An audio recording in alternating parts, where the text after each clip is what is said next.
विजय इसलिए हुई जी, मेरे साथ 15 लाख रुपए की ठगी हुई। मेरे पास कॉल आई दिल्ली क्राइम ब्रांच से। उन्होंने कहा मैं दिल्ली क्राइम ब्रांच का अधिकारी बोल रहा हूँ और आपके अगेंस्ट जो है मनी लॉन्ड्रिंग एंड मानव तस्करी का अपराध है और सीबीआई ऑफिसर आपसे बात करेंगे। ठीक कर लीजिए साहब, मैंने तो कोई अपराध नहीं किया। उन्होंने कहा ठीक है। उन्होंने फिर सीबीआई ऑफिसर से मेरी बात कराई। कोई महेंद्र सिंह बात कर रहे थे। तो उन्होंने कहा सुखपाल चंद जैन। मैंने कहा सर। तो उन्होंने कहा कि आपके अगेंस्ट जो है बहुत गंभीर अपराध है। 17 बच्चों का किडनैपिंग करके मर्डर कर दिया गया है और उनके अंग जो है वो विदेश में बेच दिए गए। उनके और उनके पेरेंट्स ने उनसे डिमांड डेड बॉडी की अपराधियों से। तो उन्होंने कहा ठीक है, HDFC बैंक दिल्ली में जिसमें आपके नाम से अकाउंट खुला हुआ है, आपकी आईडी है, आपका आधार कार्ड है, सब चीज़ आपकी है, उसमें आप पैसा जमा करा दीजिए। उन्होंने 6.8 मिलियन पैसा उन बच्चों के माता पिता ने उस अकाउंट में जमा कर दिया। वो अकाउंट आपके नाम से खुला हुआ है HDFC कैनाट प्लेस दिल्ली में।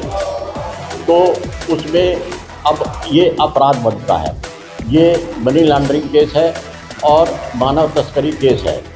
आप सोच सकते हैं कि आज 17 बच्चों का हुआ, कल 1700 बच्चों का होगा, फिर 17,000 बच्चों का होगा। इसलिए हमें आपका सहयोग चाहिए। मैंने कहा सर सहयोग मिलेगा क्योंकि मैं इस तरफ अपराध में शामिल नहीं हूँ। उन्होंने कहा ठीक है, आप सबसे पहले ये चीज़ किसी को ना बताएं क्योंकि अगर आप बताओगे तो आपका मर्डर भी हो सकता है और आपके नाम जो है गवर्नमेंट ऑफ इंडिया से वारंट आपके निकल चुके हैं। उन्होंने लेटर दिखाया मुझे, गवर्नमेंट इंडिया का लेटर दिखाया उन्होंने मुझे व्हाट्सएप पर। तो मैंने कहा सर मैंने तो अपराध नहीं किया। कह लगे किसी टाइम भी आपकी गिरफ्तारी हो सकती है। सर मैंने तो कोई अपराध नहीं किया। तो कहने लगे ठीक है, आप जैसे जैसे हम बताते जाए, अगर आप उससे बचना चाहते हैं तो जैसे जैसे हम बताते जाए आप वैसे वैसे करते जाइएगा। मैंने कहा ठीक है सर। तो मैंने किसी से नहीं बताया, इवन अपने घर में भी नहीं बताया। तो वो मुझे आइसोलेटेड प्लेस पर बुलाते रहे। आइसोलेटेड प्लेस पर बुलाने के बाद उन्होंने कहा ठीक है, आप ये बताइए कि आपकी बैंक कौन कौन से बैंक में आपका अकाउंट है। मैंने बता दिया उनको। उसके बाद वो बोले कितनी FD है आपकी।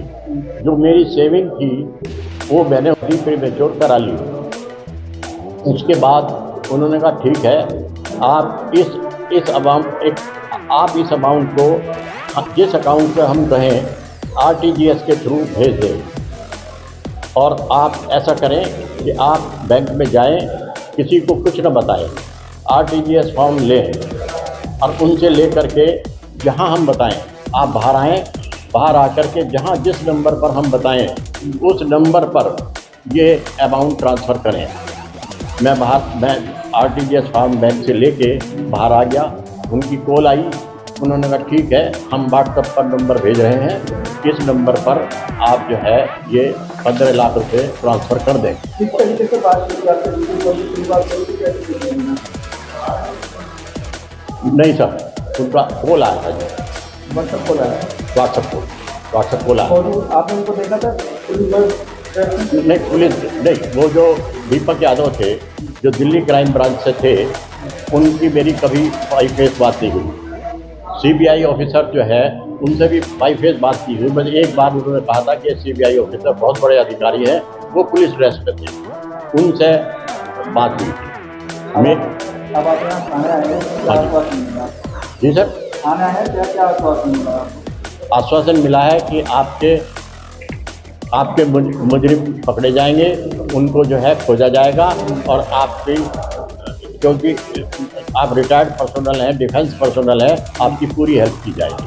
कितने अकाउंट में पैसा गया है तकरीबन कितने? हाँ सर, हमने रिजर्व बैंक से पता किया है तो वहाँ से ये पता चला है कि ये पैसा यहाँ से राजस्थान के सीकर ज़िले में लेखराज वर्मा के नाम से मतलब अकाउंट खोला गया है, वहाँ पर पैसा गया है।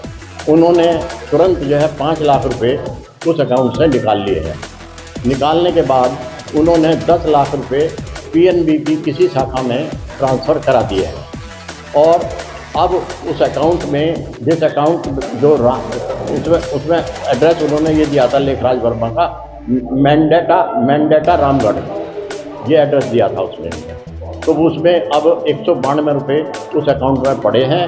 बाकी अमाउंट का क्या हुआ वो पीएनबी में ट्रांसफ़र कर दिए गए हैं, उसका मुझे क्या जानकारी नहीं है। इतना कुछ होने के बाद में आपने उन नंबर पर कांटेक्ट करने की कोशिश करी? जी मैंने करी। 12 तारीख को जब ये सब चीज़ हो गया, आरटीजीएस हो गया, तो उन्होंने मुझसे कहा कि अब सीबीआई से आपको इस क्राइम से मुक्त किए जाते हैं। रिलीज शाम को फ़ोन आया था उसका, दीपक यादव का, कि इसे मतलब आपको रिलीव कर दिया गया है, अपराधी पकड़े गए हैं और अब आप आराम करें। मैंने कहा सर मेरे पैसे का क्या होगा? कहने लगे वो ठीक है, विदिन 2 और 3 डेज़ आपके अकाउंट में पैसा चला जाएगा। तो मैंने एक दिन वेट करके अगले दिन शाम को दीपक यादव को टेलीफोन किया, उन्होंने मेरी कॉल नहीं उठाई। बहुत देर फ़ोन किया, कॉल नहीं उठाई। देखिए, साइबर थाने को एक तहरीर प्राप्त हुई है जिसमें नौचंदी क्षेत्र के रहने वाले एक रिटायर्ड सीडी अधिकारी हैं जिनकी उम्र करीब 78 वर्ष है। कुछ दिन पहले इन्हें एक व्हाट्सएप वीडियो कॉल आता है जिसमें एक बदमाश पुलिस की वेश में था। इन्हें धमकी दी जाती है कि इनका नाम एक मानव अंग तस्करी मामले में सामने आया है और अगर ये 15 लाख रुपये ट्रांसफ़र नहीं करते हैं तो इन्हें अरेस्ट किया जाएगा। इन्हें डिजिटल अरेस्ट किया जाता है और बदमाशों द्वारा इनकी एफडी तोड़वाकर इनके करीब 15 लाख रुपये अपने अकाउंट में ट्रांसफ़र कर लिए गए हैं।